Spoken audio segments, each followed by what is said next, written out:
Nick speaking, and welcome to this video. Right, another episode of IDIC Q&A, and I've got some great questions here to answer. I'm going to crack on with those in a second. But first of all, remember, if you want to see another episode of this, then you need to put some questions in the comments box below. So please do that and look forward to your next set of questions. I will put links to everyone that I mention in this video, so don't forget to go and check them out. So they'll be in the description below. Okay, so before we get started, let's have a cup of coffee. Okay, here we go. So the first question is from Courage and Honour. You mentioned Data as your favourite character from the Next Generation. If you were Data, would you use an emotion chip? Or which did you prefer, Data with or without the chip? Okay, if I was Data, would I use the chip? I'd probably do exactly what Data did when he had the chip, and that's have it on and then turn it off when it was needed, because it'd hamper him sometimes. And what was the second one? Did I prefer him with or without the chip? I think when he was Data without the emotion chip, and he had those opportunities to have it, you really wanted to see Data with the chip.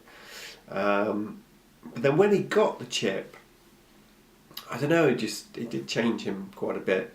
I think I'd probably say I liked Data without the chip the best, but having the option to turn it on and off, it's pretty cool. Okay, next question is from Modeling Loonie, who was last year's Terrain Square champion, and he's got another great project on the go this year as well, so really looking forward to see that progress. But anyway, on to his question. What would your hobby be if you never ever could choose Warhammer, and why? Okay, well I do have other hobbies. My main hobby, since I was young, probably 10-ish, is snooker. I absolutely love snooker. And before I knew anything about this hobby, that was it. Snooker was the hobby for me. And on my days off, I was down the snooker club. That did decline when I got children, to be fair, but now they're at school, if I wasn't doing Warhammer hobby stuff, I'd be down the snooker club playing snooker for sure. I'm happy with what I do with snooker. I play once a week in the local league, and that's enough for me to maintain my standard that I'm at. I know that if I want to improve my standard, I will need to play more than once a week. But it does me, I enjoy it, and that's what counts. But yeah, I would definitely be playing a lot more snooker. That would be probably my main hobby. But also that, I think I do like collecting things, and since I've been doing the hobby, I've said to myself I'm not collecting anything. So I tend not to collect anything, except for Star Trek stuff. I do have Star Trek stuff, but I know that if I didn't have the hobby, I'd have a lot more than I have. I do have a lot of books. I've got about 550 novels, Star Trek novels. I try to read those, although I don't read that often, but I do read those books. So I think that's where my two main interests would be in Star Trek. I'll probably be watching more episodes than I currently do. And I reckon I'll be spending my money on Star Trek collectibles, and then my actual time would probably be playing snooker. Okay, next is from Terrain Direct. What is your favourite non-Starfleet ship?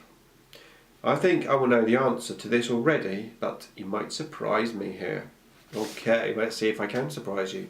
I think my most favourite non-Starfleet ship, which impresses me the most, so it's got to be probably my favourite, is the Romulan massive bird of prey bird thing. I've got the name written down for you, but I don't know if I can pronounce it. It's the Derek. I knew it was a bad idea. Dideridex warbird. There you go, Dideridex warbird. That's basically the big green one with the double wings, which just looks absolutely awesome.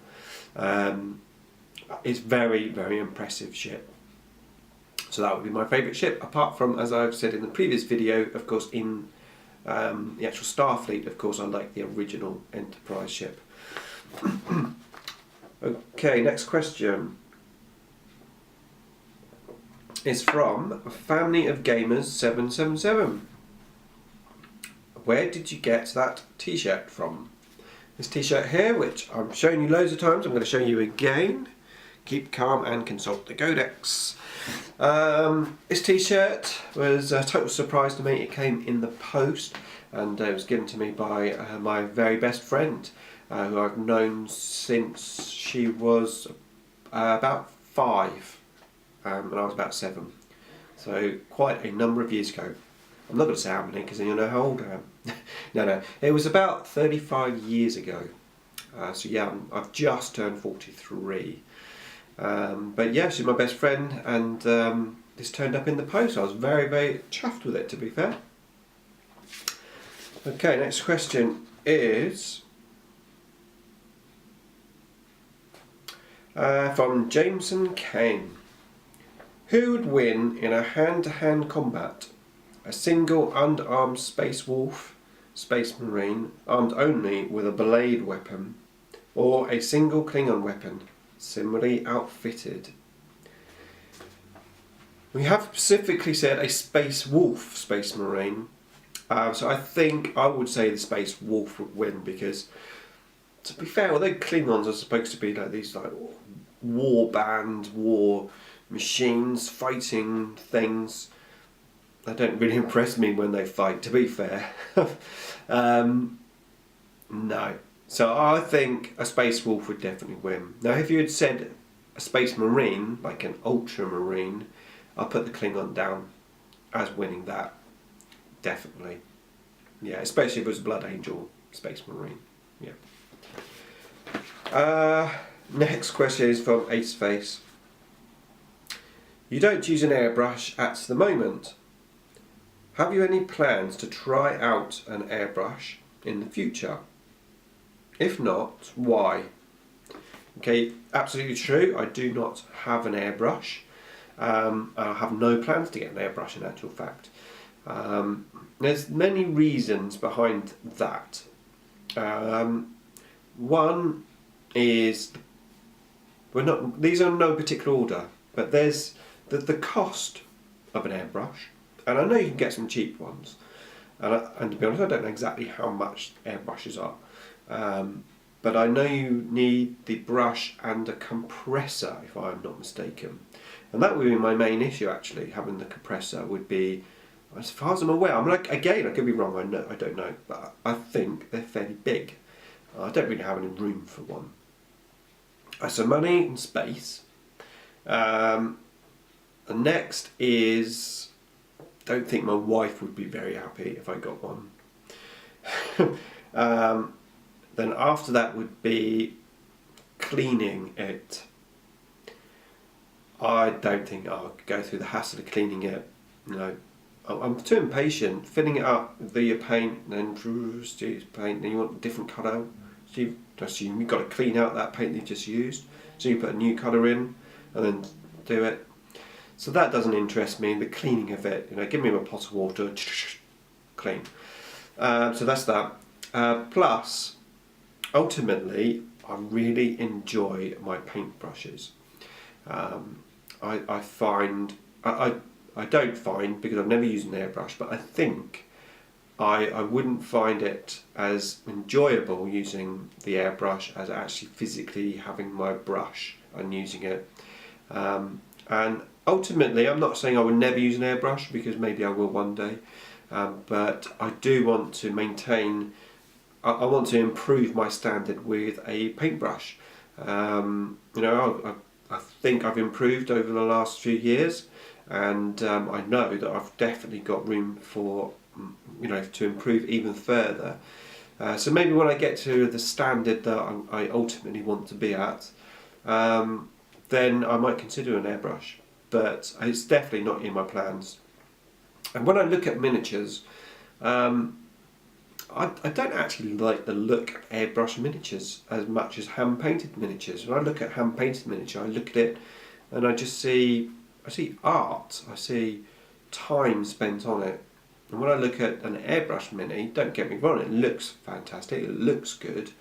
But then I look at it and I just think to myself, yeah, but it's been airbrushed. I don't know.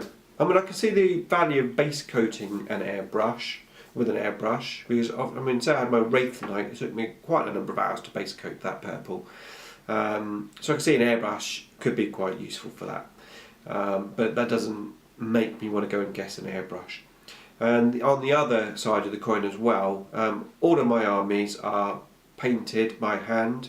And like if I was going to paint, say, my Eldar Flyer next, I wouldn't want to paint that with an airbrush, and it would look different to the rest of my army, so I want to match it into my armies. So there's that to the side as well.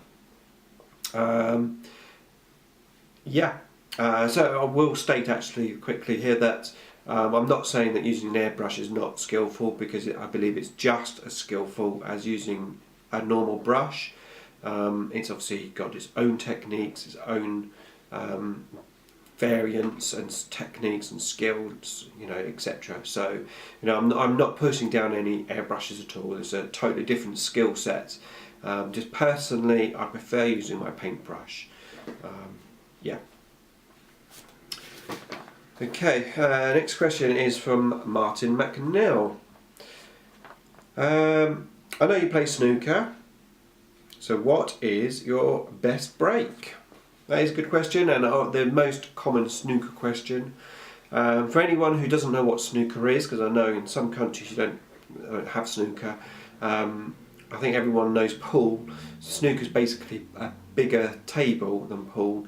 It's played on a 12-foot by 6-foot table.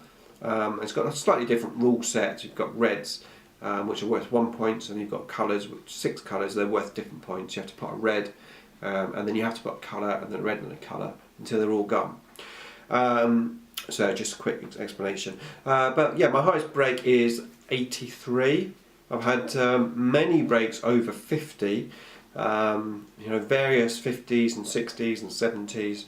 I've had couple of, I think I've had 80 and 81, but my highest break I know is 83. So I'm at a reasonable club level. I'm not the best in the club, but I can certainly hold my own, against many club members. And as I said, I only play once a week, so I don't foresee myself turning professional, although that's what I would like to have done when I was young. But it's way too late for that. Okay, next question is from Nicholas. What did you think of the Mirror Universe takeover? I hated that Mirror Universe takeover. I was locked in that hobby room for a whole month. It was awful. Absolutely hated it. And that stupid Nicholas.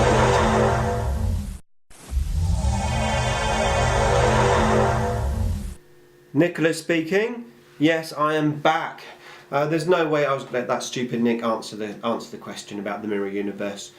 So yeah, my question was, what did I think of the Mirror Universe? And I'm here to answer. The Mirror Universe, the best time I've had on YouTube. It was awesome. I had so much fun.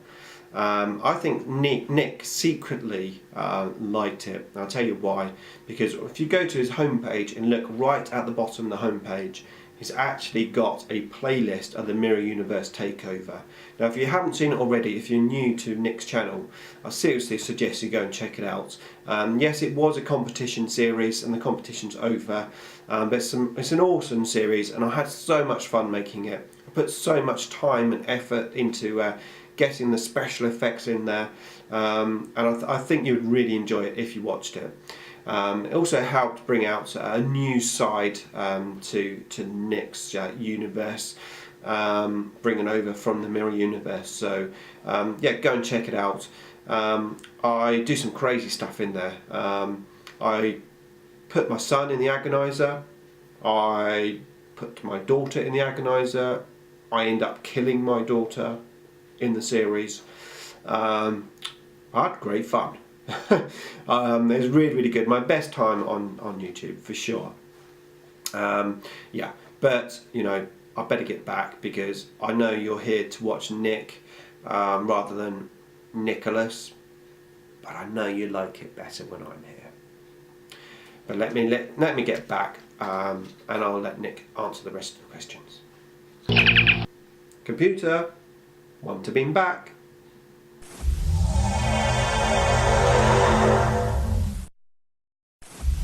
He did not have a good time. I don't really want to talk about the Mirror Universe at all. It's just a dreadful experience. Okay, next one is from Embolden 40k. What's your favourite colour to paint and why? If you could change one rule in 40k, what would that be and why? Okay, so what is my favourite colour to paint? I would have to say red. Red is my favourite colour, and it's quite a fun colour to paint. It's quite easy to paint as well. I find you can get some really good effects with it. And although I have no red armies, I obviously do paint a few dead blood angels. I do really enjoy painting them.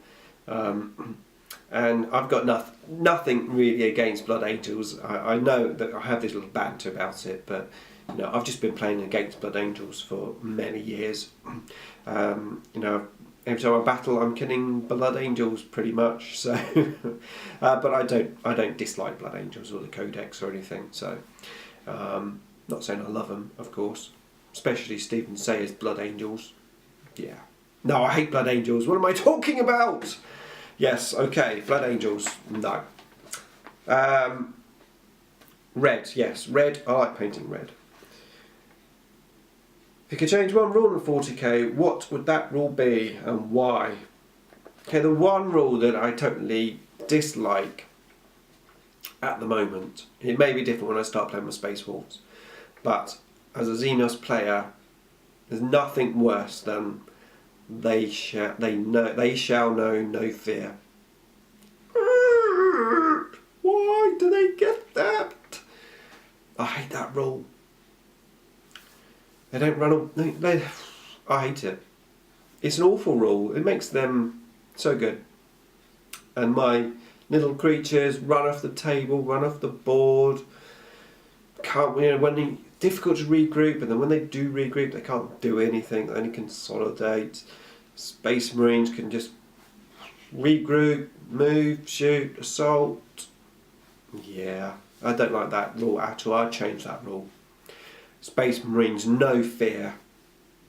They know fear, and if they fail their leadership check, they don't even run. They get removed from play.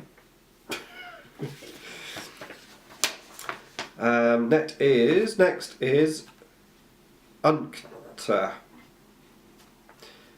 and he says, a quick question on the brush cleaner.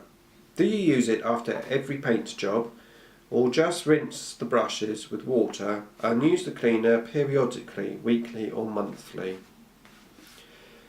Okay, yeah, I just use it periodically, really. I'd like to use it every week. I try to set myself a plan for every week, but the reality is, I just wash them now. I just wash them now and again with the soapy stuff.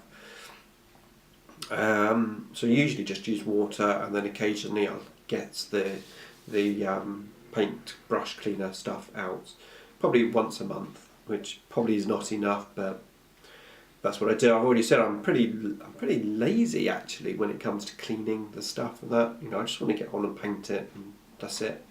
Cleaning it all out and stuff, I don't like that. Next is from Zac Gus. He has two questions too. Any tactics that stand out as effective for Necrons in 7th edition? Well, obviously we have the new Necron Codex, and I do plan on making a new Necron tactical video stroke findings video of the new Codex, including basically about the Decorium, which I think we all know is actually pretty good.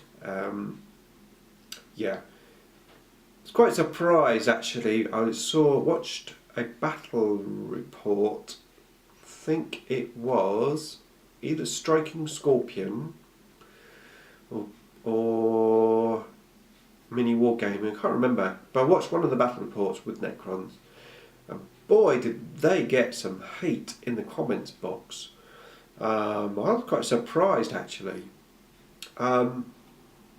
Yeah, they've got a good codex, but they went 10 years with a rubbish codex. You know, so they've got a good codex now. Yeah, I can't see the hate for an army that happens to have a good codex at a particular time. Nothing lasts forever. I say let that person have their heyday of a good codex. You know, in 2 months' time, 6 months' time, a year's time, it's not going to be so powerful. You know, that's the way it is. But it just surprised me actually that to see so many bad feedback. And I'm obviously, as you know, I'm a long-time Necron player. I can imagine someone watching, say, my Flayed One army, you know, who don't know me, they watch my battle report and they see 60 Flayed Ones and they're probably thinking, oh, yeah, look at his power gamer or whatever. But the truth is, as you all know, my Flayed One army is based upon taking the worst unit in the codex, which it used to be, and making them work. You know, that was my challenge, take that unit and make them work. Of course now they're really good, so you know it swings and roundabouts. I've noticed that people aren't playing Eldar so much in their battle reports. I think probably because again they're getting a little bit more of a hatred feel for them, and it's a shame really, especially for long-term players. You know, I can understand, yeah, somebody just picks up a cheesy army, you know, plays it just to win. But you know, there's a lot of long-term players out there who are just enjoying having a good codex for a change. So, to answer your question, any tactics that stand out as being effective for Necrons? Tactics. I think the tactics are to combine speed. You need speed in your army still. I think 7th edition is very much about speed. So you need a few fast units in there. A good core of warriors. You can't really go wrong with warriors. And take advantage of the decorium for now. Keep watching my Necron videos because I've got some things to say on the decorium. Although yes, it is incredibly good, very good. I want to have a chat about it. But yeah, so keep watching. Right, random question. This is from Zac Gus still. Do you have any pets? Also, are you a dog person or more of a cat person? I don't have any pets now. Since I met my current wife, we've been together 10 years now. We've not had any pets, and that's mainly because she really doesn't like animals. And I've had pets in the past, and they are a pain to look after. As I've already said, I'm pretty lazy. So yeah, I don't like looking after them really. I had a cat previously, and although they don't need walking and stuff, you've still got to feed them. They're there at 6 o'clock in the morning, meow, meow, meow, for food, etc. So they're pain. And then dogs, you've got to walk and stuff. Yeah. If you had to choose, I am a dog person. I like dogs. I think they're a bit more. I think they're a bit more character, a bit more human, sort of, if you know what I mean. Yeah. Right, on to Commissar Warwick. A whole army of generic bad guys are coming to kill you. You can choose 5 characters from the 40k universe to act as your personal bodyguard. Who would you choose? Okay, who would I choose? That is a hard question. Okay, so 5 characters. I would go for a mixture to give me the best chance of surviving. So I think I would start off with some psychic support. So let's say Eldrad. So we've got Eldrad in there. I think I would then go for Drago. And then Mike is going to love this. Then Mephiston. Yeah, Mephiston. I'll go for a Hive Tyrant with wings. And the reason why I'd go for him is because I'd like him to pick me up and fly me away from the battlefield. So yeah, flyman with wings. There's one person left. I suppose maybe Logan Grimner. Yeah, they're pretty good bodyguard sets, I would say. And I'd use the flyman just to fly me off to safety and then send him back to do some shooting and killing. Okay, next is Grawlys Lair. What outer path would you follow if you lived on Craft World IDIC, and why?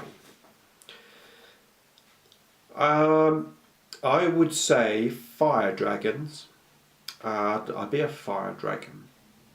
And the reason why I've got this special fondness for fire dragons, and the reason for that is because I've painted them, and I think I did almost one of my best paint jobs on the fire dragons. I really like the paint job I did, and that makes me think I want to be a fire dragon. Orange armour with a yellow helmet. Yeah, I would say a fire dragon. Yeah, or maybe a swooping hawk, because swooping hawk's got wings, so I can just like fly away from the battlefield because I'm a wimp. Next page, and we are onto a mini Warzone. Taking the original Star Trek Enterprise to one side, then what is your favourite ship from the Star Trek universe? Okay, so I've already said yes, the original Enterprise was my favourite. I've already said about the Romulan, but within the Star Trek universe, i.e. the Federation, it's got to be Voyager, but not any old Voyager. It's got to be the Voyager with, I've written it down again, ablative armour. So that's when they've got the Borg armour within the ship, almost like a Batmobile when it goes puts the armour over the ship. Looks awesome. So yeah, that would be my next favourite ship. Love that. But Voyager on the whole, the ship is pretty cool. James and his stuff. I know you don't like fluff, but can you make up some 40k fluff on the spot? Of course I can, of course. So every single Blood Angel in the universe has gathered onto an isolated planet. And Nick's Necrons, as they used to be called, now they're called the Soulless Necrons, which is what I should have said. The Soulless Necrons, the Stinger Hive Fleet, the Wolven Kind, and the IDIC Eldar have temporarily joined forces, and they've come up with this new super weapon, and they've exploded the planet, and they've destroyed every single Blood Angel on the face of the earth. Not the earth. On the face of this planet. And Blood Angels are extinct. Yeah. So Mike, you better just, rip those cabinets down, or at least take all the Blood Angels out of the army case, and put in some Necrons and some Tyranids, because I know you love them, really. Okay, here we go. So the last question is from Bretica66, and there's another Star Trek question. If Star Trek and 40k were in the same universe, who do you think would be allies? That is a tough question.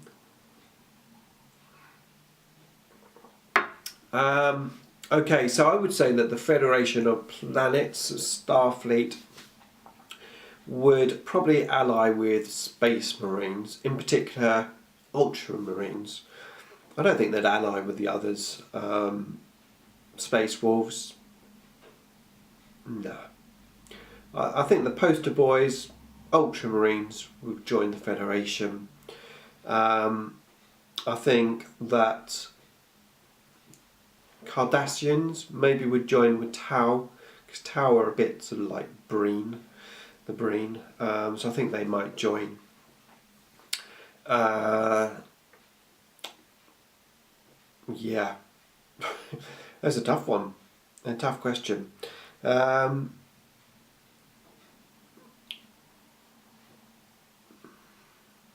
I'm not sure.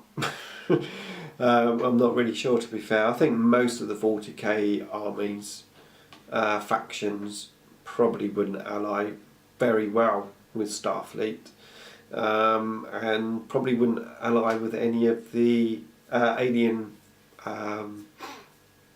races either. So I think it would be pretty much of a bit of a mismatch. But Ultramarines would ally with Starfleet. Yeah, definitely. Okay, that is it. That is the questions answered.